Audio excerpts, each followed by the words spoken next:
Hey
there, good morning. I wanted to experiment with a cute little vlog style of video to,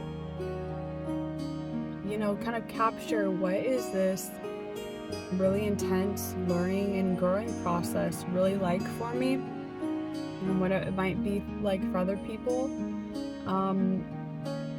As we are in that intense process of growing and establishing our businesses. And we are at the beginning of the process still.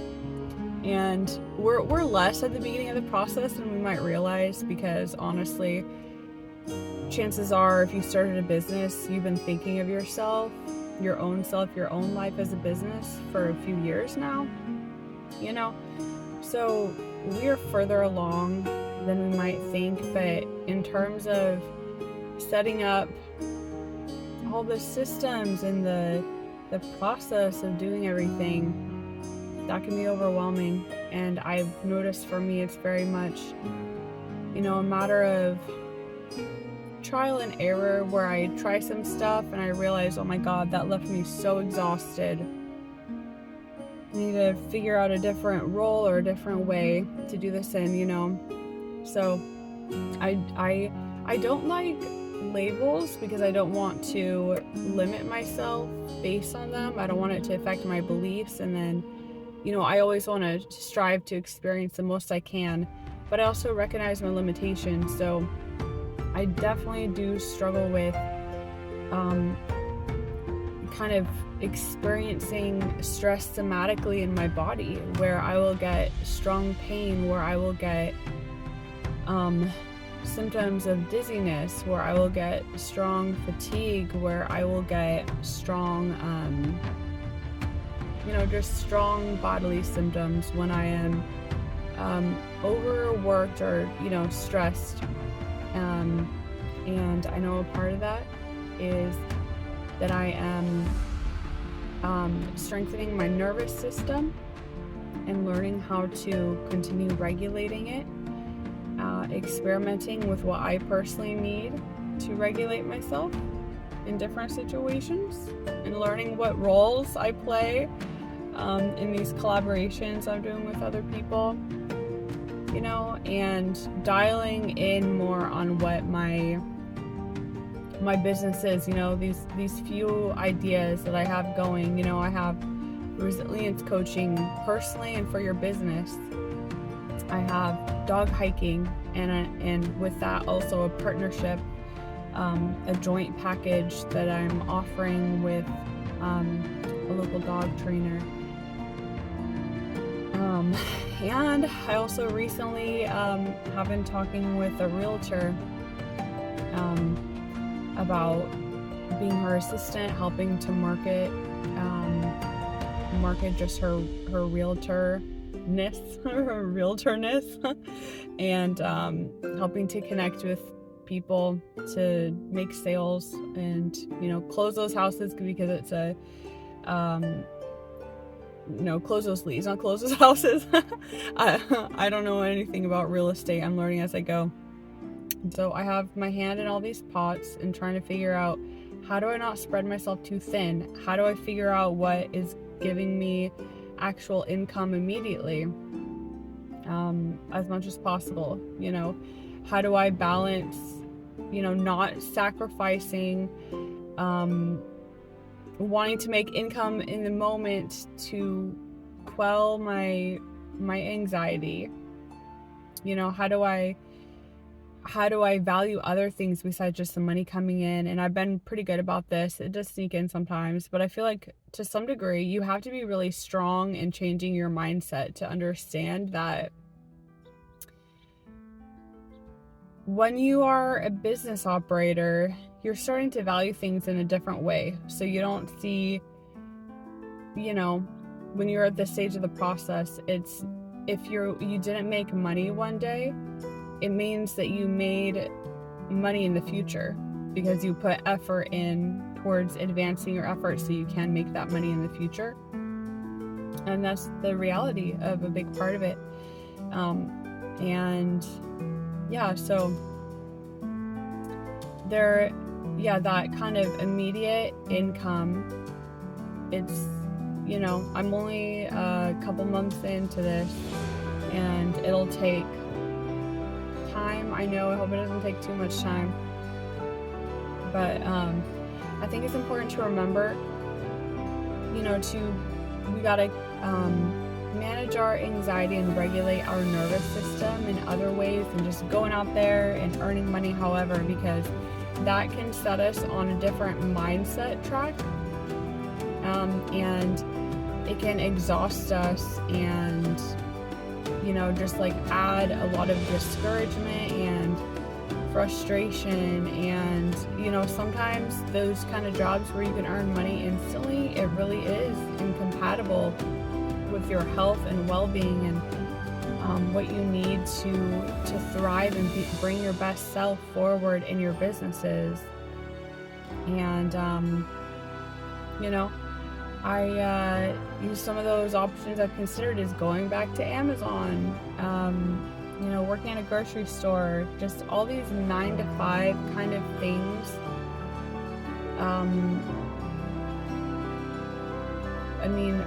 Ultimately I think it's a distraction. And, in order to have things unfold in this beautiful way, where we are putting our energies and efforts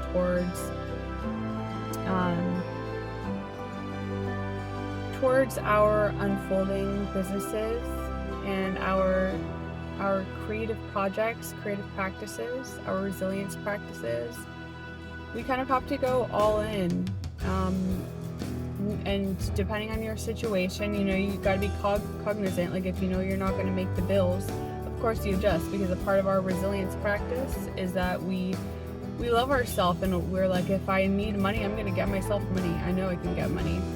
But depending on the situation you're in, your priorities shift. And gratefully, I'm not in the position where my priority needs to shift towards surviving through just getting money immediately.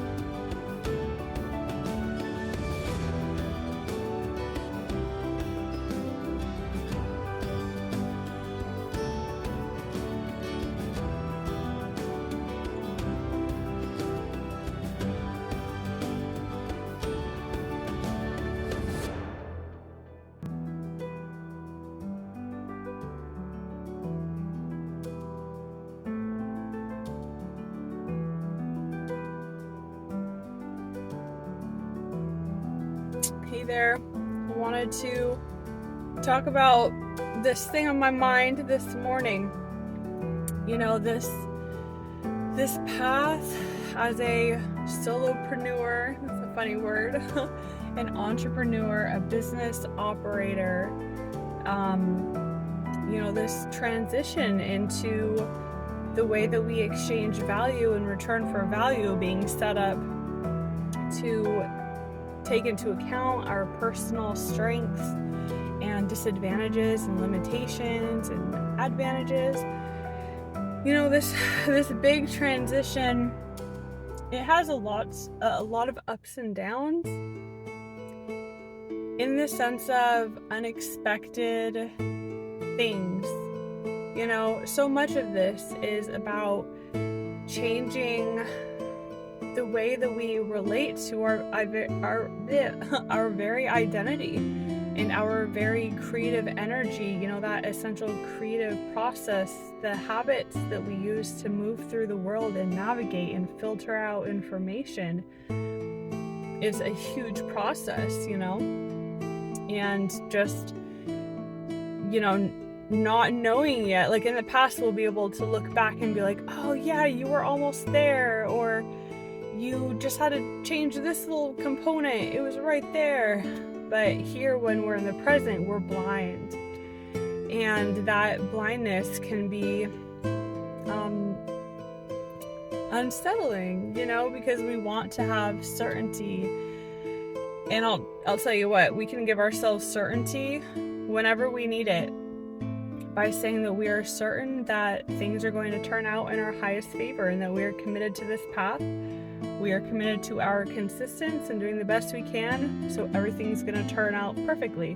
Maybe not in the exact way we imagine, but we know things are going to turn out perfect still. Perfect according to what is realistic and possible, you know? We have to give ourselves compassion for how much of chance plays a part also. You know, the chance of the individuals we meet, chance that we say something or don't say something and it changes the trajectory because of these like tiny little subtle details, you know. And we have to remember that we can't just strategically engineer things to be exactly as we hope, like instantly, you know. Because there are other living beings that play a part, you know, there's other people. And there is our own comfort levels with things and our own changing of boundaries or changing of priorities. And speaking of changing priorities, oh my God, is that hard. You know, the past, what year is it?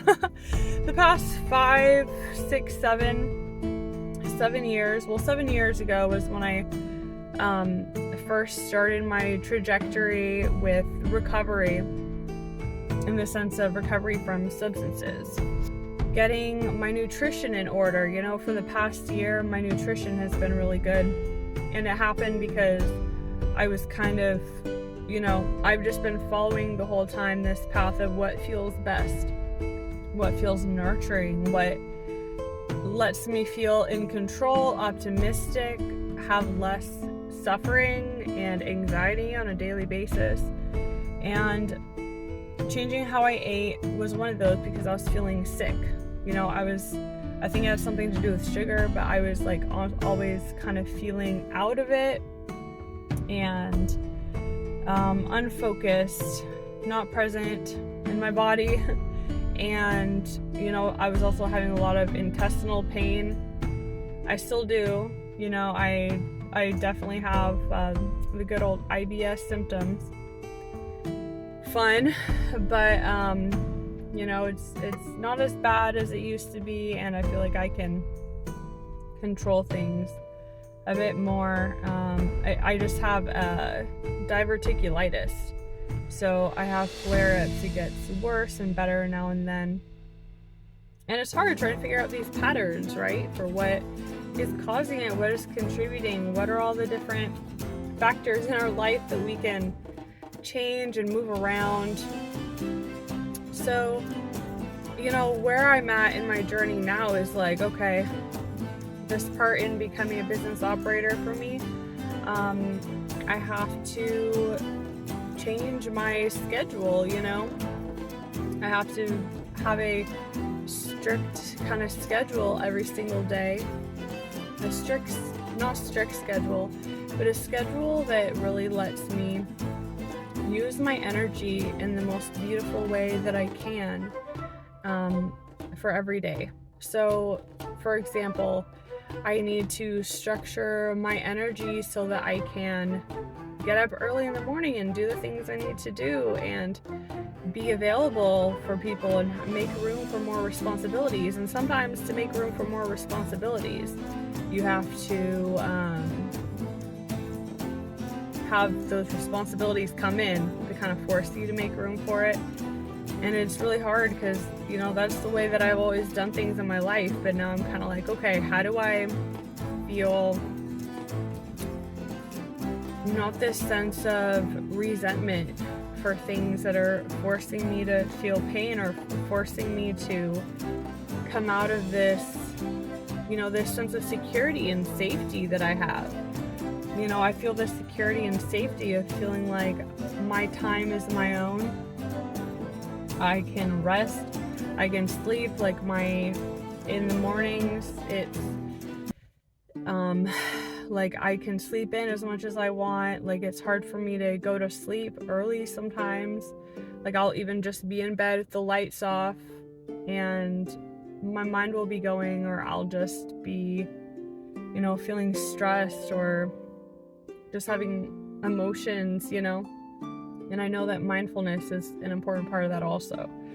But, so I'm considering getting a dog because of this, fostering a dog temporarily, in order to really help bring this sense of structure into my life.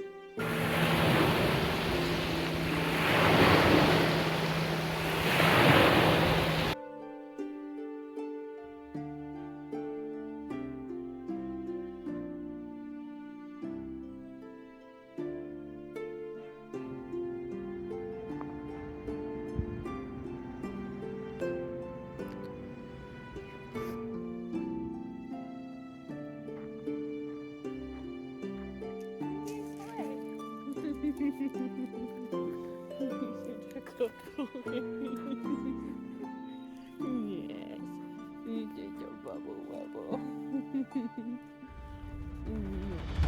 I know you were so alone.